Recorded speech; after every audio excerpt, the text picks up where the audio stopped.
안녕하십니까. 중앙대학교 NC스템공학부 문장혁 교수입니다. 본 강의는 15번째 강의인 아이젠밸류 프로블럼에 대해서 이야기를 해보도록 하겠습니다. 교재 13장에 있는 내용이고요. 저희가 중간고사 아마 이후에 처음으로 나눌 이야기가 되겠습니다.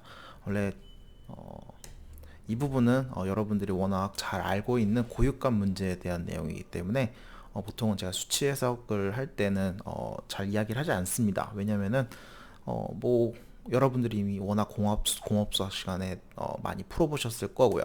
근데 이제 제가 이번에 강의를 조금 추가를 한 것은 사실 고유값과 그다음에 고유 벡터라고 하는 이제 제가 좀 주로 아이젠 밸류 혹은 아이젠 벡터라고 이야기를 할 텐데요.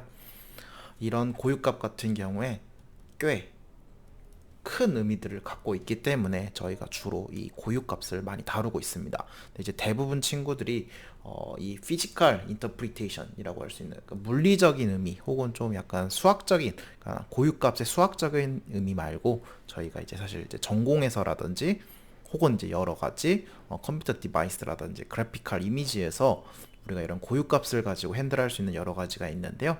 이제 그거에 대해서 여러분들이 조금 이해를 하고 지나갔으면 해서 올해부터는 좀 강의에도 좀 더 많이 추가를 해보았습니다. 고유값을 구하는 것 말고 마지막으로 매트랩에서도 aig라는 함수를 써가지고 고유값을 구하는 것까지 해볼 거고요. 조금 더 재미있게 뒤에 후반부에서 뭐 여러분들에게 아이젠페이스라는 조금 이미지를 통해 가지고 여러분들의 공통된 얼굴의 특징을 추출할 수 있는 이런 기술이 이런 고유값 문제를 통해 가지고도 할 수 있다라는 것을 좀 소개시켜 드리고자 한번 강의를 준비를 해보았습니다. 예, 먼저 고유값이라고 하는 것은 주로 이제 여러 가지 움직임이 조금 복잡한 문제에 있어서 좀 많이들 활용이 되고 있습니다. 여러분들이 아마 3학년에 올라가시게 되면은 다이나믹스 문제를 주로 좀 공부를 또 접하시게 될 텐데요. 뭐 동력학을 조금 배울 거고 그 다음에 아마 진동이라는 것을 좀 배울 겁니다. 근데 진동 이외에도 워낙 여러 가지 시계열로 되어 있는 데이터들이 많이 있습니다. 시계열이라고 하는 데이터란 뭐냐면 X축이 시간으로 표현이 되어 있고요. 그에 따라서 함수 Y 값이 시시각각 변하는 것들을 동적 데이터, 시계열 데이터라고 주로 하고 있습니다. 저희가 이제 머신러닝 같은 것도 하게 될 때요. 이런 시계열 데이터를 보고서 뭔가를 하는 것들도 많이 있는데요. 이런 것들은 아마 진동 혹은 제어 쪽 전기 시그널 같은 경우에도 사실은 이런 시계열 데이터를 보여주고 있기 때문에 이런 것들을 어떻게 처리를 하는지를 좀 공부를 해보셔야 됩니다. 근데 이제 보시면 어떤가요? 이 시계열 데이터에서 여러분들 혹시 특징이 좀 보이시나요? 뭐 이 시계열 데이터 같은 경우에는 어떤 물체의 위치랑 벨로시티를 갖다 동시에 이제 플랫을 해준 건데요. 뭐 보시면 어떻죠? 그냥 간단하게 보시면 x1이란 거의 위치는 사실 뭔가 약간 주기성을 가지고 이렇게 움직이는 듯한 느낌을 주고 있긴 하지만은 뭐라고 해야 되나요? 규칙성을 한 번에 찾아내는 것은 사실은 어렵습니다. 즉 우리가 뭔가를 이해를 하려고 하면은 이런 물체가 어떠한 움직임을 보이고 있는지를 직관적으로 쉽게 알 수 있어야 되는데 이런 시계열의 데이터로 구성되어 있는 경우에는 워낙 패턴이 복잡하기 때문에 우리는 간단하게 이 특징을 추출할 수가 없게 되겠습니다. 그러다 보니까 이 간단하지만 복잡한 형태의 데이터에서 정확하게는 데이터는 아니고 시계열의 움직임에서 우리는 어떠한 패턴을 찾아내겠다 하는데 바로 이런 고유값 문제를 조금 활용을 할 예정이 되겠습니다. 그래서 한번 고유값 문제 어렵지는 않으니까 좀 살짝 빠르게 넘어가 보도록 하겠습니다. 선형대수 방정식 저희가 공부를 했었습니다. 선형대수 방정식 뭐 어렵지 않고 ax equal b라는 형태가 되겠고요. a라는 어떤 시스템이 결정이 되면은 우리가 a라는 매트릭스는 사실은 이제 시스템의 형태를 갖다가 결정을 해주는 거가 되겠고요. 우리는 얘는 x는 뭐죠? 바로 솔루션이죠. 뭐 여기서는 앞에서 봤던 포지션과 뭐 벨로시티를 해당하는 걸 구할 수 있을 거고요. 그거에 대해서 뭐죠? 두 개의 시스템과 어떤 움직임이 결정되면은 어떠한 리액션이라는 게 발생을 해야 되는데요. 뭐 고체역학에서는 이제 이 리액션이라고 하면 진짜 리액션 폴스가 될 수 있겠고요. 혹은 뭐 동력학 같은 데서는 F 이퀄 MA라고 할 때 뭐 A가 솔루션이 되겠고요. M이 질량이라고 하게 되면은 진짜 B라고 하는 것은 이제 외력이 되겠습니다. 반대로 저희가 어떤 시스템에 어떠한 전기 시그널이 아웃풋으로 나오게 되면은 그거에 해당하는 그 안에 무슨 서킷이라든지 이런 것들의 움직임, 커런트의 움직임들이 어떻게 되는지를 디파인 할 수도 있게 되겠고요. 근데 이렇게 뭐 선형대수 방정식에 의미를 부여할 수도 있긴 하지만은 우리가 보통 공업 수학 시간에 좀 간단하게 풀려고 하면 어떻게 되죠? 리액션 부분이 0인, 즉 제차 방정식, 뭐 책에는 동차 선형 시스템이라고 되어 있고요. 영어로는 호모지나이제이션 시스템이라고 되어 있습니다. 이럴 때는 저는 이제 어렸을 땐 제차라고 배웠고요. 혹은 0이 아닌 경우에 이제 비제차, 난 호모지니어스 케이스라고 공부를 배웠는데요. 어쨌거나 이런 동차 시스템도 한번 생각을 해볼 수가 있게 되겠습니다. 즉 리액션은 고려하지 않고 그 시스템의 진짜 구성된 시스템 자체와 솔루션만, 즉 해만 가지고서는 그냥 리액션이 0인 케이스에 대해서 한번 솔루션을 찾아보겠다고 하는데요. 이런 건 사실 풀어보지 않더라도 뭐하죠? x가 0이 되면은 솔루션이라고 당연히 말을 할 수가 있습니다. 근데 이런 솔루션은 우리가 궁금한 솔루션이 아니기 때문에 보통 트리비얼 솔루션 혹은 자명해다라고 표현을 합니다. 그래서 이런 트리비얼 솔루션을 얻지 않기 위해서, 즉 트리비얼 솔루션 말고도 또 다른 솔루션이 있을 거다라고 해서 이제 저희가 문제를 풀이를 들어가는 거고요. 즉 이 문제는 보통 어떻게 되죠? 부정이죠. 해가 아마 하나 이상은 있을 거니까 이미 트리비얼 솔루션 하나 있기 때문에 불능은 되지는 않습니다. 그렇기 때문에 부정 문제가 될 거고요. 그래서 뭐 이런 동작 시스템을 갖다가 실질적으로 저희가 이퀘이션 형태로 작성을 하시게 되면은 뭐 예를 들어서 A 매트릭스가 3 x 3이었다고 하면 다음과 같이 적혀질 거고요. 그거에 해당하는 솔루션 x는 x1, 2, 3라고 하는 벡터 폼으로 적을 수 있겠습니다. 뭐 여러 가지 저희가 그냥 단순하게 이항 정리를 통해 가지고 이렇게 항을 정리를 할 수가 있을 거고요. 그걸 뭐 매트릭스 폼으로 좀 구성을 하게 되면 뭐 다음과 같이도 적을 수가 있게 되겠습니다. 예, 물론 이제 지금 여기서 어떤 거를 했냐면요. 저희가 ax 이꼴 한 다음에 람다 x라고 하는 것을 조금 풀이를 이렇게 한 거다라고 생각을 해주시면 좋을 것 같습니다. 저희가 앞에서는 이제 제차 솔루션이 이게 항상 0이다라고 했었는데요. 이 시스템의 솔루션, 이 시스템이라고 했던 A라는 매트릭스가 있었습니다. 매트릭스 A가 되겠는데 뭐 3 x 3 정도가 되겠죠. 그거의 솔루션과 곱해져서 0이라는 솔루션이 나올 텐데 뭐 그거는 그렇더라도 우리가 이 시스템을 갖다가 조금 다르게 표현을 해보고 싶다라는 게 고유값 문제다라고 보시면 되겠습니다. 나는 이 람다가 이제는 더 이상은 벡터가 아닌 어떠한 스칼라 값 하나로만 가지고도 이 시스템을 리프레젠테티브 할 수 있지 않겠느냐라고 하는 겁니다. 즉 3x3짜리 매트릭스를 앞에 1x 1이라고 할 수 있는 행렬로 갖다 치환을 할 수가, 행렬이라고 하긴 그렇죠. 이제 스칼라로 갖다가 치환을 해서 어떻게 되죠? 시스템이 3x3이라고 하는 어떻게 3차원 공간에 있는 시스템을 어떻게 보면 1차원 공간으로 갖고 올 수 있기 때문에 뭔가 차원을 축소시켰다라는 뜻이 되겠습니다.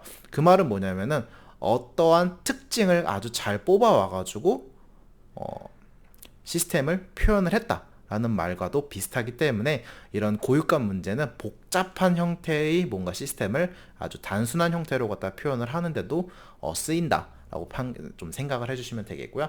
물론 이거에 해당해서 어떻게 3x3짜리가 어떻게 1x1로 될 수 있느냐라고 할 수도 있긴 하겠지만은 예, 맞습니다. x라는 벡터가 그때 해당하는 이거 시스템이 곱해져서 0이 될 수 있는 솔루션이 있을 텐데요. 그 솔루션이 1x1짜리랑 곱해져서 0이 되는 뭐 그런 의미가 있을 거고요. 그 다음에 그런 벡터가 사실은 한 개가 있는 게 아니라 솔루션이 3개 정도가 있다 보니까 이 람다도 그에 따라서 뭐 여러 가지 3개 정도에 해당하는 값이 뭐 나오게 되겠습니다. 그래서 이거를 갖다 좀 정리를 해주시게 되면 a 빼기 람다는 x 이꼴 0이 돼야 되는데요. 문제는 a는 벡터, 람다는 스칼라기 때문에 이 부분을 갖다 처리를 해주기 위해서 정확하게 아이덴티티 매트릭스를 갖다 해서 이쪽도 똑같은 매트릭스 사이즈로 곱해줘가지고 다음과 같은 과정을 거치면 되겠습니다. 예, 이렇게 나와서 이것을 만족하는 람다를 구하고자 하는 게 저희의 고유값 문제가 되겠고요. 물론 당연한 거지만 얘기를 했지만 x가 0, 0, 0이라는 뭐 0벡터를 갖게 되더라도 이거의 솔루션이 되겠습니다.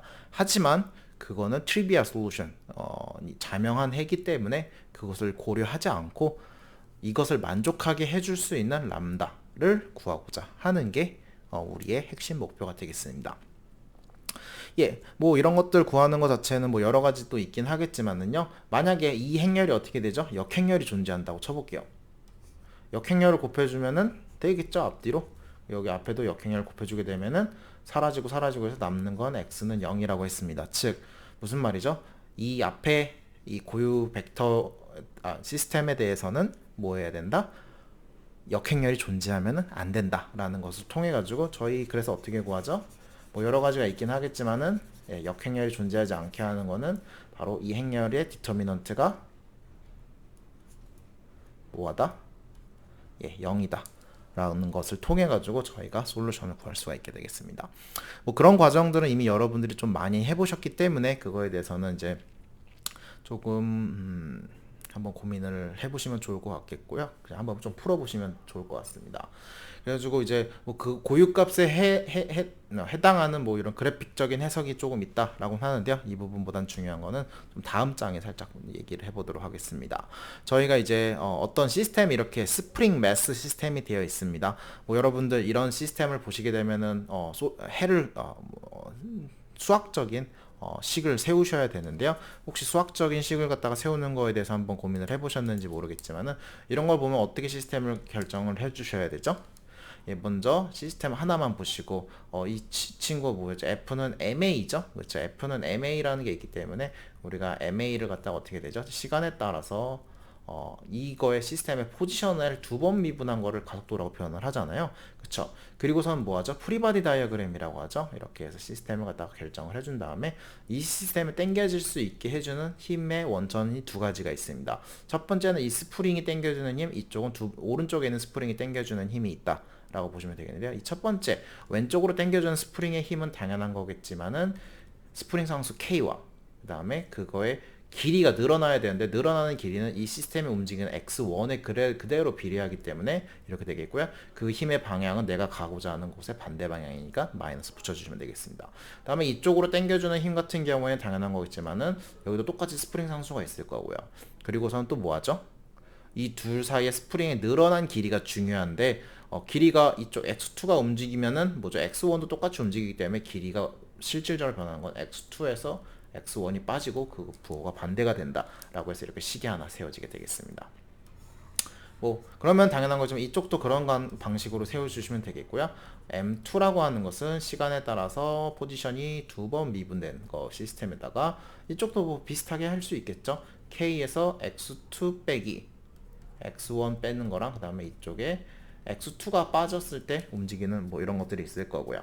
그래서 이런 식으로 해서 뭐 프리바디 다이어그램을 통해 가지고 이런 매스 스프링 시스템에 대해서 저희가 지배방정식을 세울 수가 있게 되겠습니다.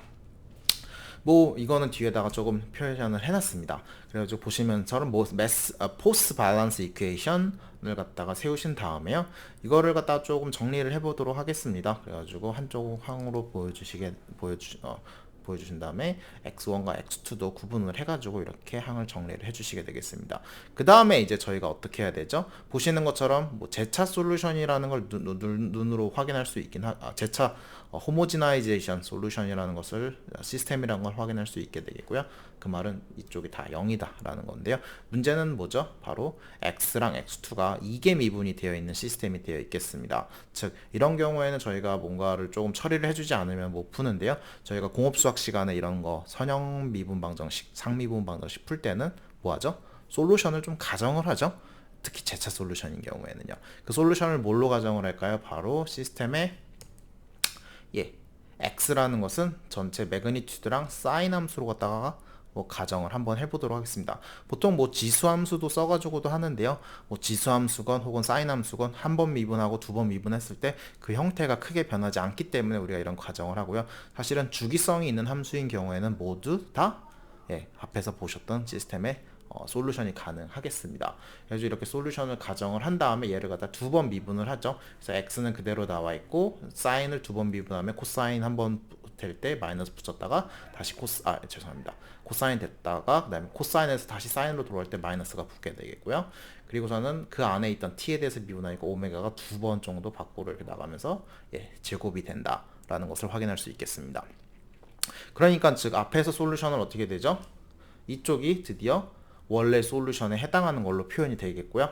그래서 우리는 전체 x1 혹은 x2도 똑같이 그걸 솔루션이라고 가정을 조금 해주시면 될 것 같습니다. 그래가지고 정리를 해주시게 되면 이제 x1과 x2로만으로 표현된 선형 연립방정식이 구성이 되기 때문에 이제는 뭐죠? 선형 연립방정식 x1과 x2를 구하는 거에 있어서는 큰 어려움이 없겠습니다. 물론 이제 고민이 되죠.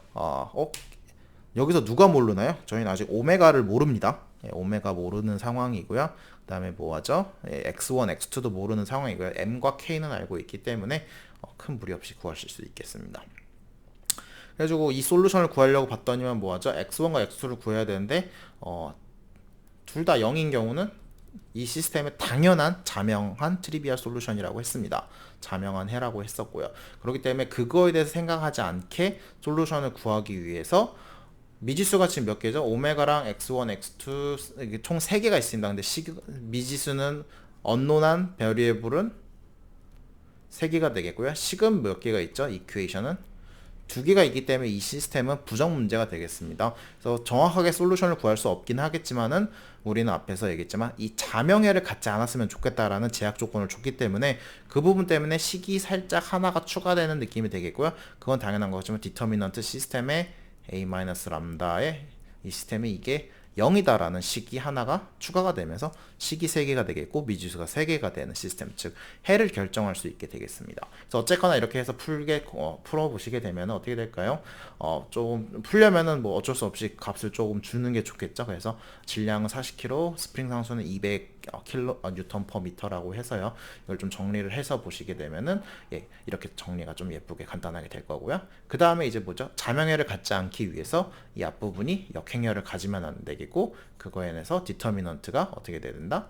0이 된다 라는 식을 통해 가지고요. 그래서 AD-BC 해줘서 2개 제곱한 거에 2개 플러스 25 해서 정리하면 다음과 같이 될 거고요. 그 다음에 이건 사실 뭐 2차 연립방정식이기 때문에 뭐 그렇게 어렵지 않게 솔루션을 구하실 수 있으실 거라 생각하고 있겠습니다. 오메가 제곱은 15짜리가 오메가 제곱이 5라는 솔루션 하나 얻을 수 있을 것 같고요. 그에 따라서 오메가는 뭐 루트 씌워주시면 2.236 정도 될 것 같습니다. 그래서 앞에서 뭐 저희가 오메가는 주기는 뭐 2파이 나누기 오메가라고 했기 때문에 주기는 2.81초 정도가 되는 거를 확인할 수 있겠고요. 또 비슷하게 오메가는 한 15라는 솔루션을 갖고 오메가 제곱은 15라는 솔루션도 똑같이 가질 수 있기 때문에 오메가는 3.78 그에 따라서 TP 주기라고 하는 건 1.62cm가 되겠습니다. 즉 그렇다면 뭐죠? 우리가 오메가를 2개를 도출했기 때문에 처음 식 솔루션에서는 뭐 해야 된다?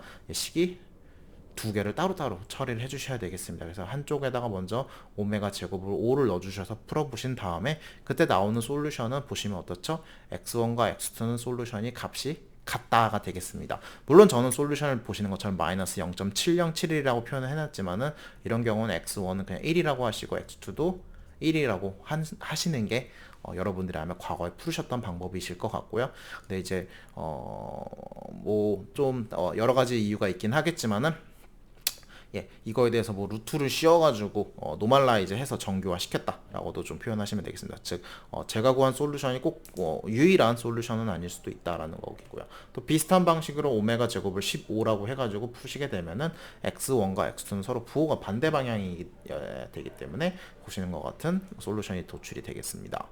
즉 여기서 오메가라고 하는 것은 고유값 아이젠 밸류라고 보시면 되겠고요. 그래서 v라고 하는 것은 아이젠 벡터라고 생각을 하시면 되겠습니다. 그렇다면 얘네들이 갖는 의미는 뭐냐라는 걸 볼 수 있겠는데요.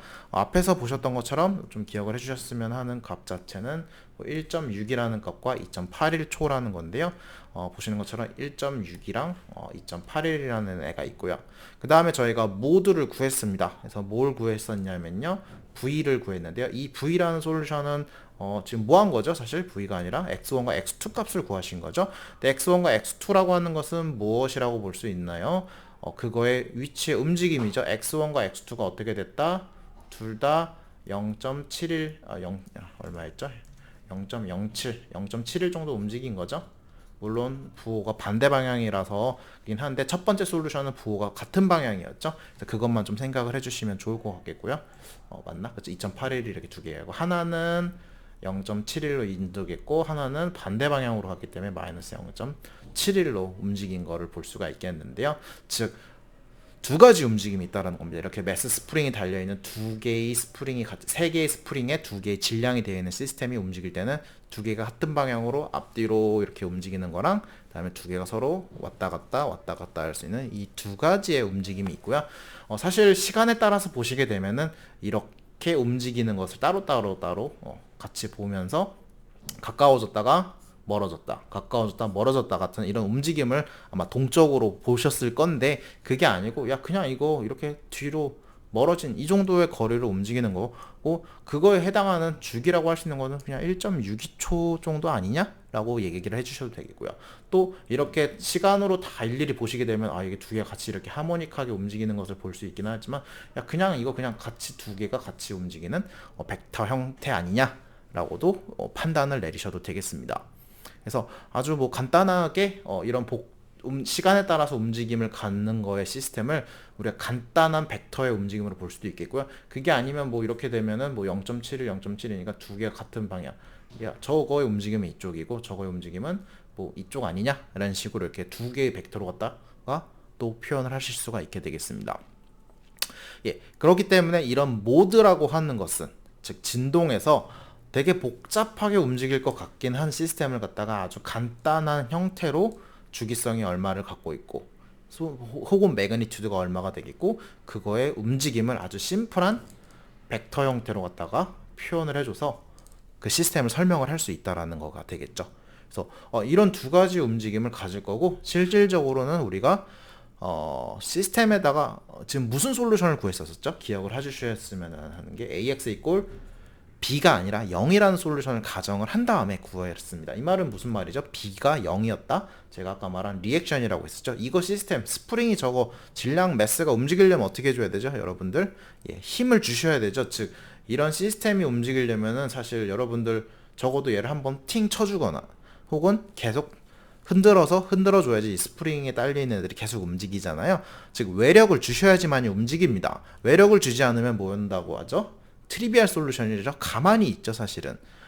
혹은 적어도 초기에 이렇게 얼만큼은 움직여 놔줘야지 그거에 의해서 이런 움직임을 갖잖아요. 그렇기 때문에 그렇긴 한데 그런 솔루션, 만약에 이 시스템이 여기가 B라고 바뀌어서 내가 그렇게 위치를 바꿔주거나 질량한테 힘을 줬거나 했을 때 그 움직임이라고 하는 것은 사실은 이거의 두 개의 조합으로 이 시스템의 솔루션 X가 새롭게 표현이 될 거다라고 하는 게 이런 모드 시스템의 핵심이 되겠고요.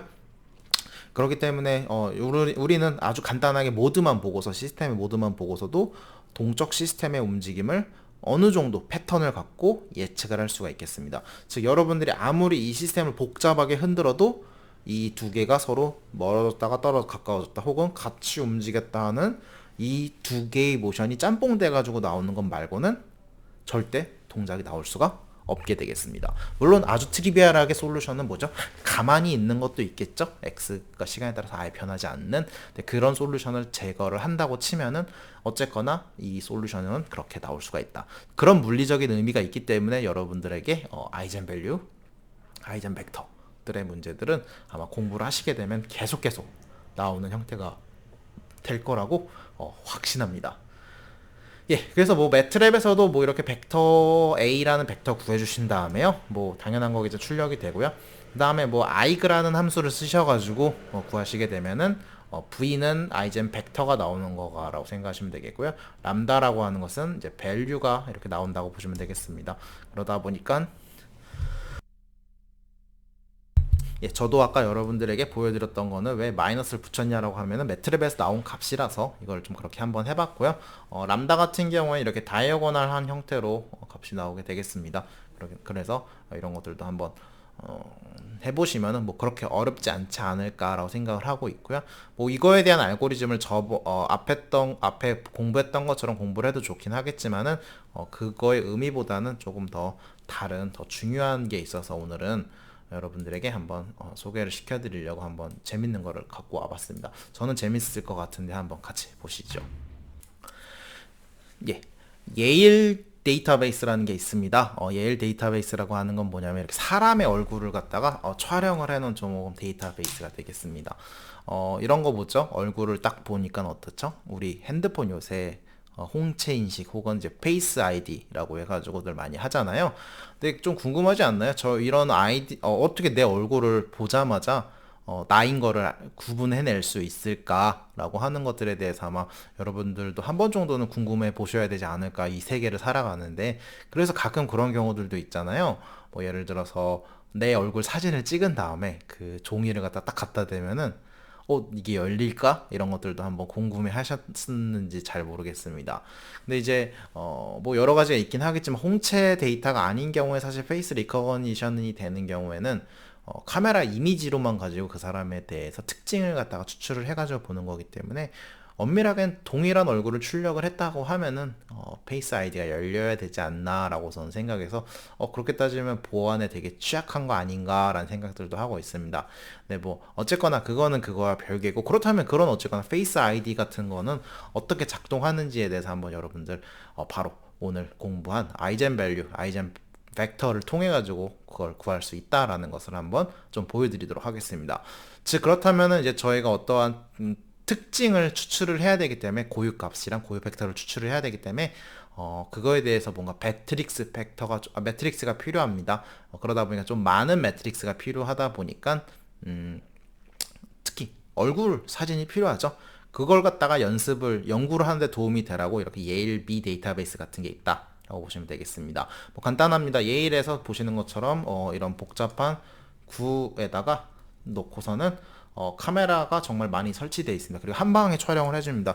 즉 앞면, 옆면, 그 다음에 프레쉬가 한쪽에서 특정하게 됐을 때, 정면에서 봤을 때, 이쪽에 했을 때를 갖다가 순식간에 스냅샷을 찍어가지고 이렇게 데이터베이스를 갖다가 해줘서 연구를 할 수 있게 조금 도와주고 있고요.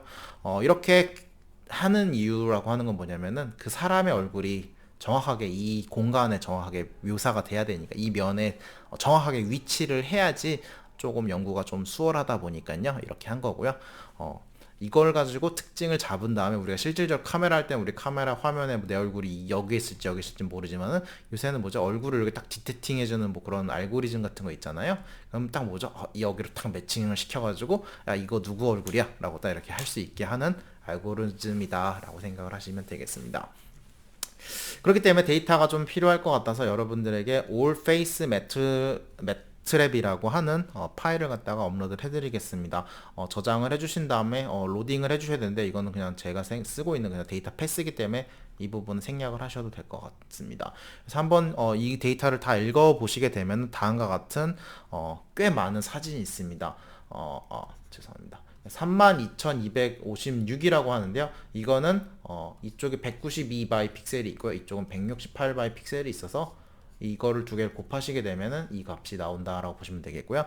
이거를 갖다가 어떻게 한 거죠? 즉 이렇게 벡터화 해가지고 32,256 by 1로 갖다가 페이스를 갖다가 좀 한 다음에요. 그다음에 2410장은 뭐죠? 앞에서 본 사람들의 얼굴이 2410장이 들어가 있는 데이터베이스라고 보시면 되겠습니다. 총 38명의 얼굴을 갖다가 데이터베이스를 해줬고요. 그래서 여기 엠페이스라고 하는 것은 뭐냐면은 첫 번째 사람의 사진이 몇 장까지 들어가 있느냐, 이런 것들을 좀 구분을 해놨습니다. 왜냐면 동일하게 사진을 찍었으면 동일한 개수를 좀 줬으면 좋았을 텐데 보시면 2410을 38로 나누면 안 나눠 떨어지거든요. 그 말은 지금 몇 개 사람의 사진이 좀 누락이 되어 있어서 각 사람의 사진이 조금씩 개수가 살짝 다릅니다. 그러다 보니까 좀 코드가 살짝 복잡해지긴 했는데 그걸 떠나서 어쨌거나 읽어드려서요.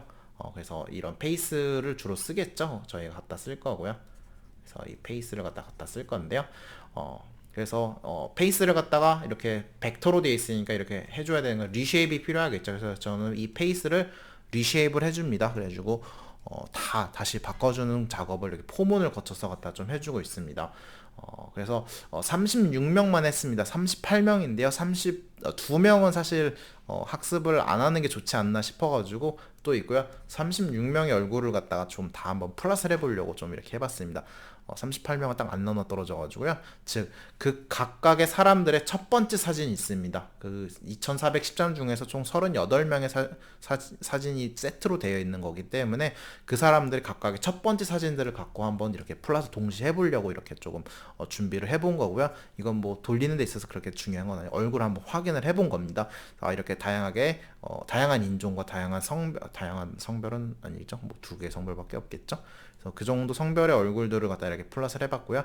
보시면은 거의 비슷한 위치에 눈, 코, 입을 딱 해놨죠. 왜냐면은 특징을 추출하는 데 있어서 조금 눈의 위치가 서로 다르게 되면은 사진상 그거를 보정을 해줄 수 있는 기술이 어렵기 때문에 이렇게 좀 얼굴이 좀 정확한 위치에 되어 있는 사람들의 사진을 갖다가 통해가지고 한번 학습을 해보도록 하겠습니다.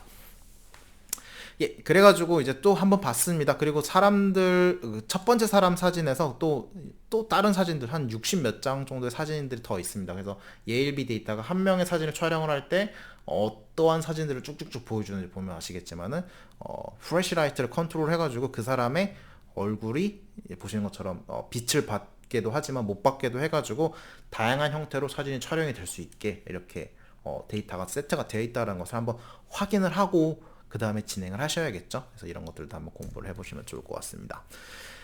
예, 예. 저도 삼성을 다닐 때요.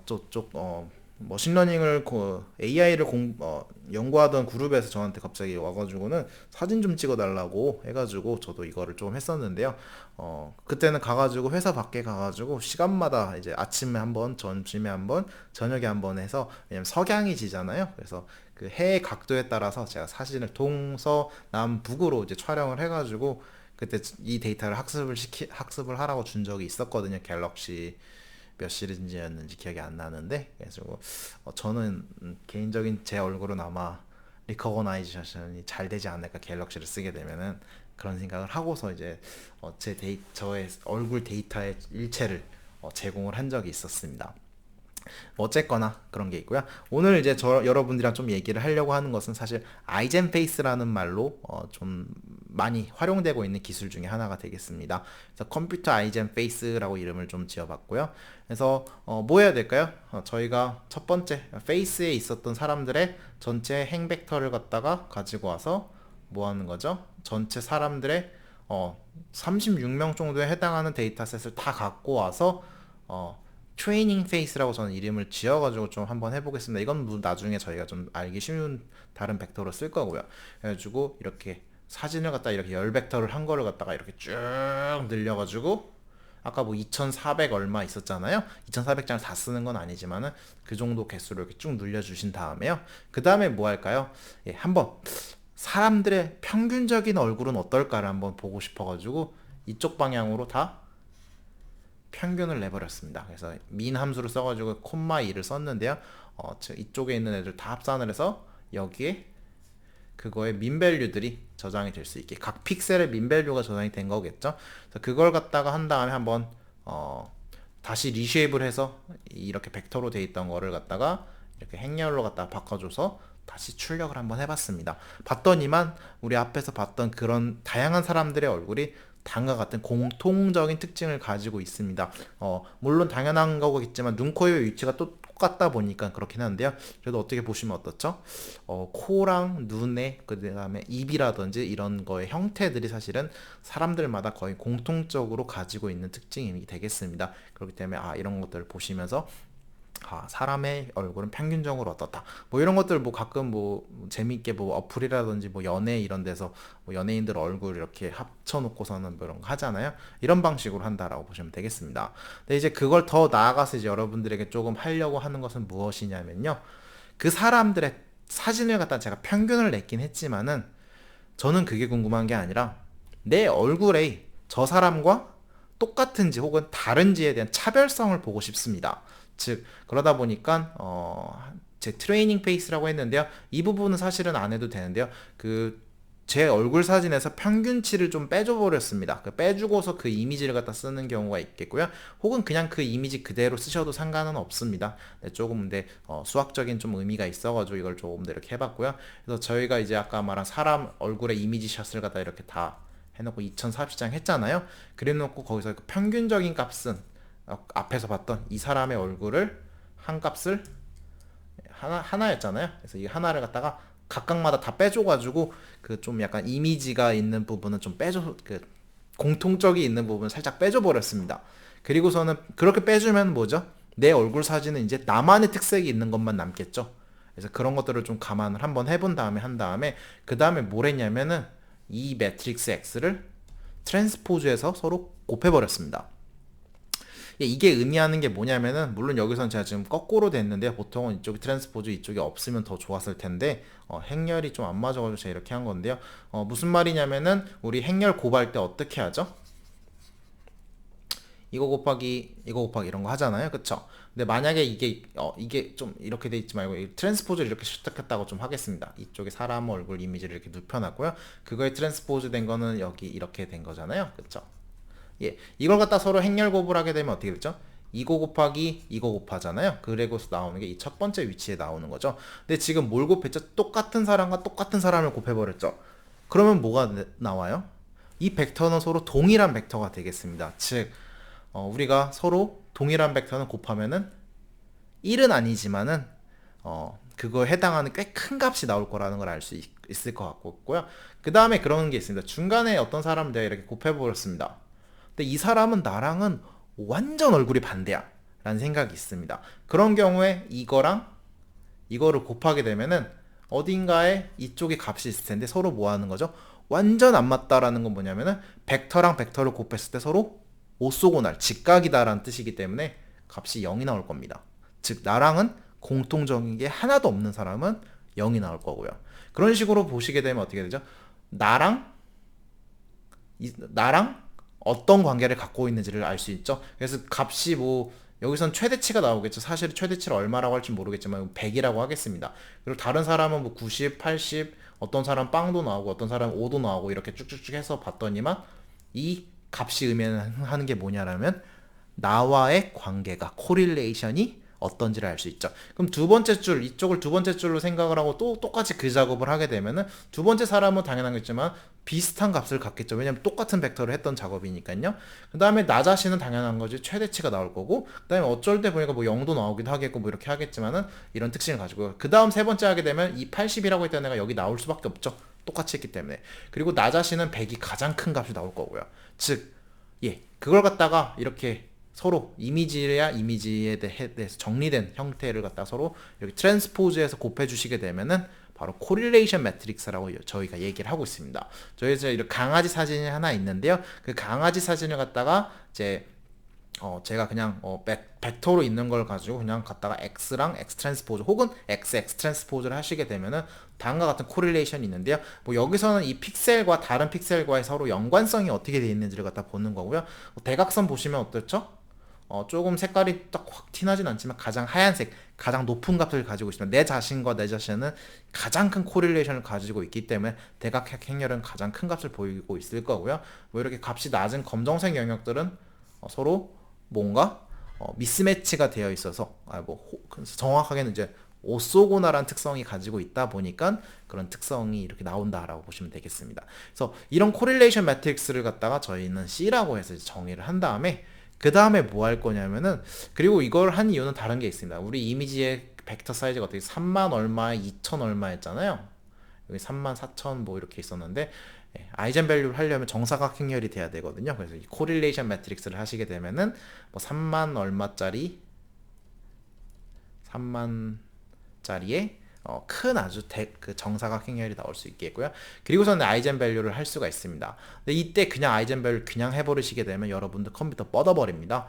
그리고 혹은 그냥 돌렸으면 아주 작은 아이젠 밸류 값만 줍니다. 우리가 3만 바이 3만이기 때문에 거의 3만 개에 해당하는 람다 값이 나와줘야 되는데, 그걸 다 구하게 되면 컴퓨터가 아마 여러분들 노트북에서 한번 실행해 보시면 아무튼 윙 돌아가면서 이제 한 1시간 동안 돌아가도 안 끝날 수도 있다 보니까요. 그 중에서 저희는 200개만 구하겠다라는 옵션을 좀 구해 보겠습니다. 즉 여기서 람다 200까지만 구하고 벡터도 그거에 맞춰서 200개만 구하겠다라는 거가 되겠습니다. 그리고서 나오는 이제 아이젠 밸류랑 아이젠 벡터를 가지고 저희가 조금 한번 플랫을 한번 해보겠는데요. 저희가 V를 구했습니다. 아이젠 벡터를 구했는데요. 그 벡터를 갖다가 한번 1번부터 람다 1에서 람다 64까지 해당하는 V1과 V64를 갖다가 플러스를 해야 되는데, V라고 하는 것은 역시나 이 3만 얼마에 바이 1로 나와야 되겠다. 이 이미지를 갖다가 우리가 아까 190 얼마에 160 얼마였죠? 이걸로 매트릭스로 바꿔줘야 되기 때문에 리쉐입을 갖다 써줘 봤고요. 그 다음에 여기는 그냥 아이젠페이스는 뭐냐면 이 픽셀에 이거를 다 넣어보는 거를 좀 하려고 이렇게 코드를 한번 짜봤습니다. 그리고서 아이젠페이스라는 것을 한번 플러스를 해보면 다음과 같이 나올 텐데요. 이게 뭐냐면 바로 우리가 뭐 한 거죠?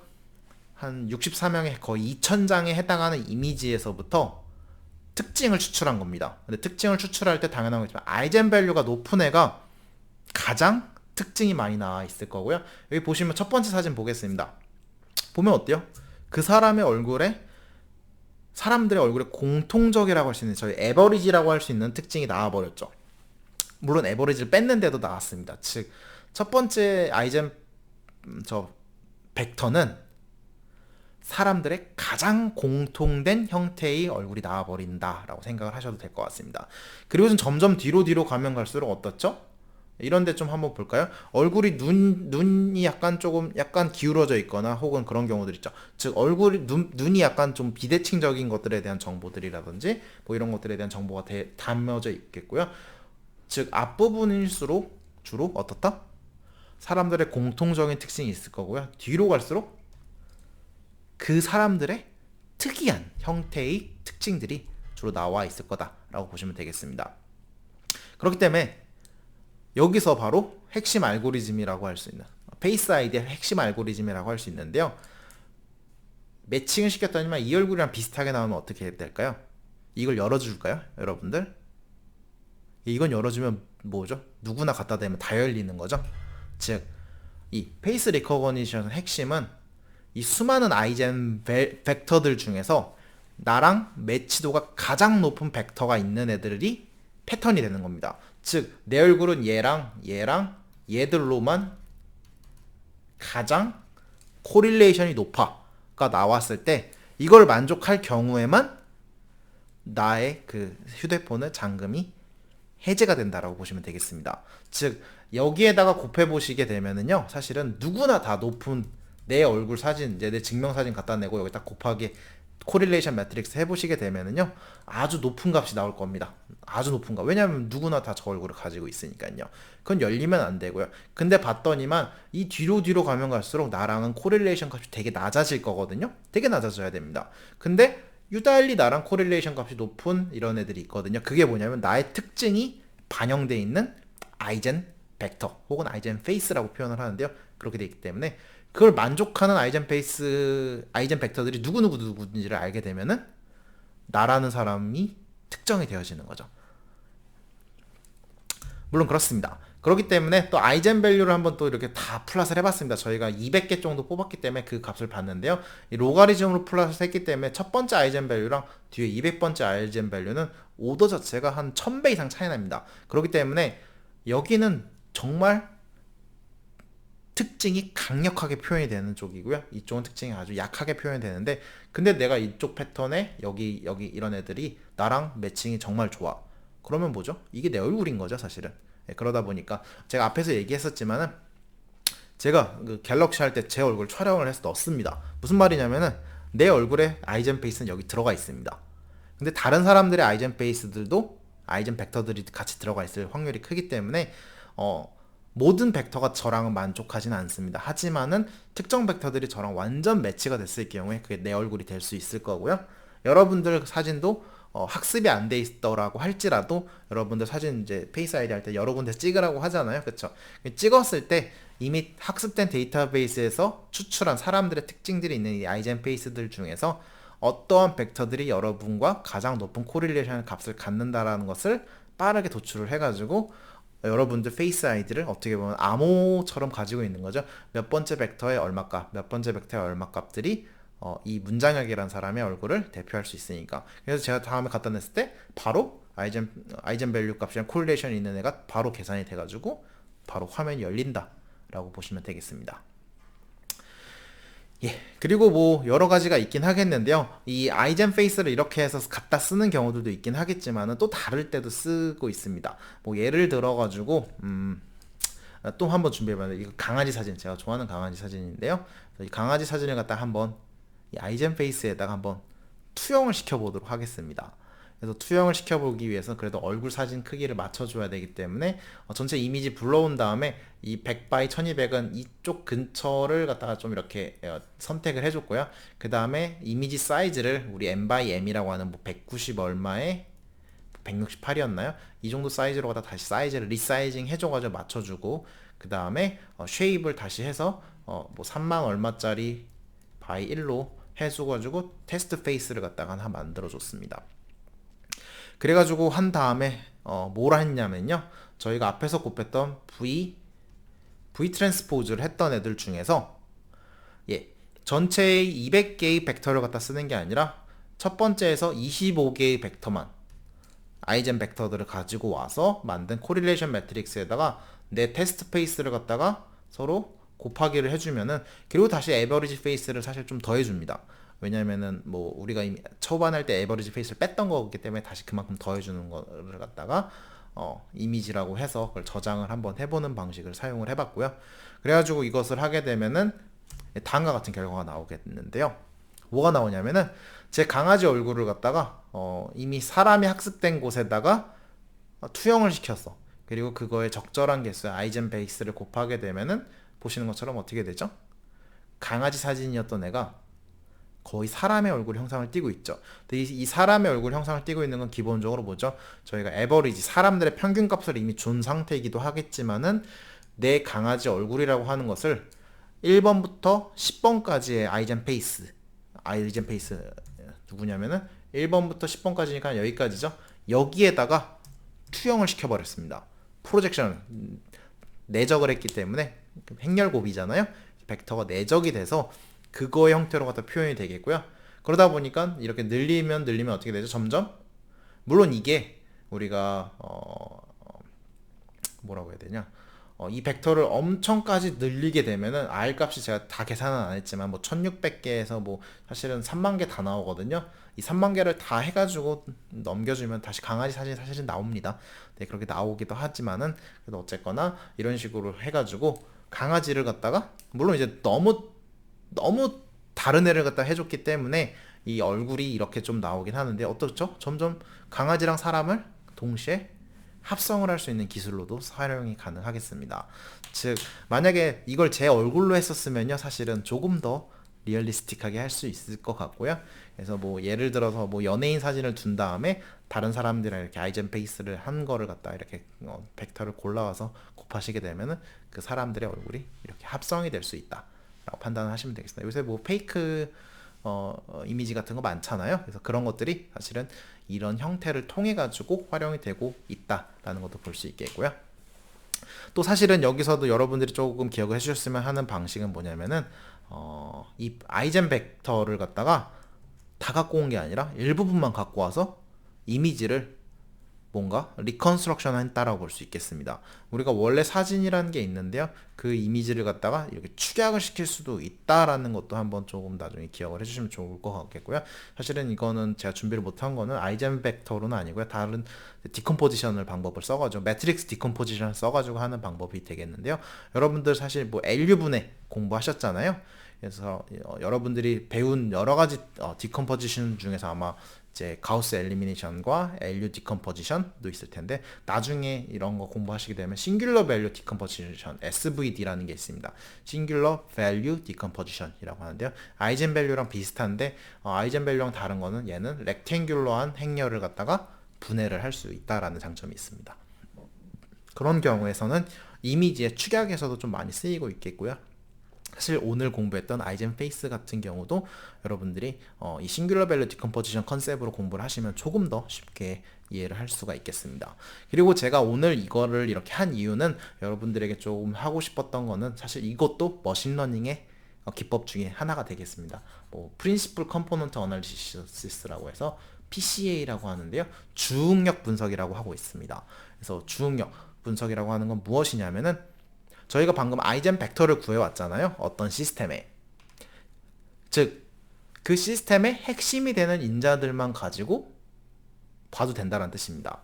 뭐 다시 약간 아이젠 밸류 값을 가지게 되면은 우리가 36명의 여러 이미지, 2000장의 이미지에서부터 우리가 어떠한 이미지를 도출을 했는데, 사실 이 전체 시스템 중에서 여기까지만 갖다 써도 그 시스템을 표현을 하는 데 있어서 큰 무리가 없습니다. 반대로 페이스 아이디를 리커거션 할 때는 나의 특징을 추출을 해야 되기 때문에 이렇게 아이젠 밸류 값이 낮은 아이젠 벡터 값을 나랑 매칭을 시켜야 될 수도 있긴 하겠지만은 그게 아니고 나는 그냥 사람 얼굴 만들어내고 싶어. 혹은 사람의 영상을 빠르게 그냥 전달하고 싶어. 근데 방금 봤지만 매트릭스가 너무 커가지고 전달하는데 무리가 있었으면은 뭐죠? 야 그럼 잘라서 가져가자. 잘랐는데 어디를 잘라가요?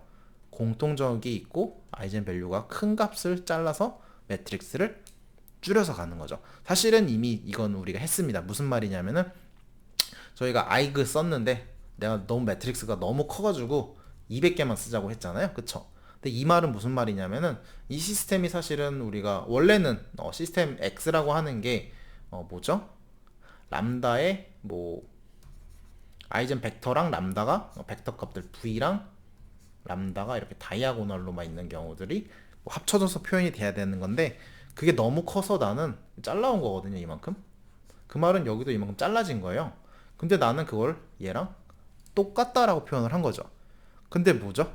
매트릭스 사이즈가 줄어든 거예요. 얘를 곱하게 되면은 원래 그게 돌아는 와요. 사실 돌아는 오는데 정보가 많이 축약이 돼서 돌아올 수도 있다라는데 사이즈가 줄어든다라는 뜻이거든요.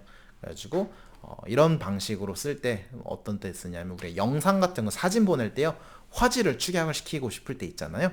그런 경우에 이런 방법을 써가지고 데이터를 축약을 시키기도 하고요.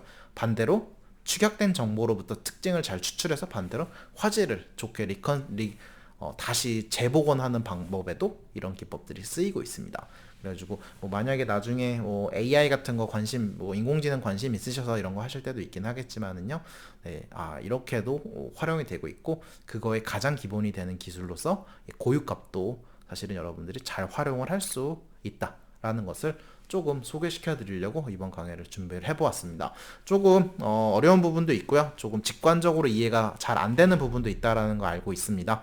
네, 이 부분은 사실은 오히려 난이도를 낮춰서 여러분들에게 설명을 하려다 보니까 조금 끼워 맞춰서 만들어진 부분도 있어서 그런 것도 있으니까요. 혹시 궁금하신 사항은 제가 이제 8주차 중간고사 됐으니까 9주차에다가 업로드를 해 놓을 테니까요. 여러분들 질문 해주시면은 그에 맞춰서 또 한번 질문을 대답을 해드리도록 하겠습니다. 예, 오늘 강의는 여기서 마치도록 하겠습니다. 모두 수고하셨습니다.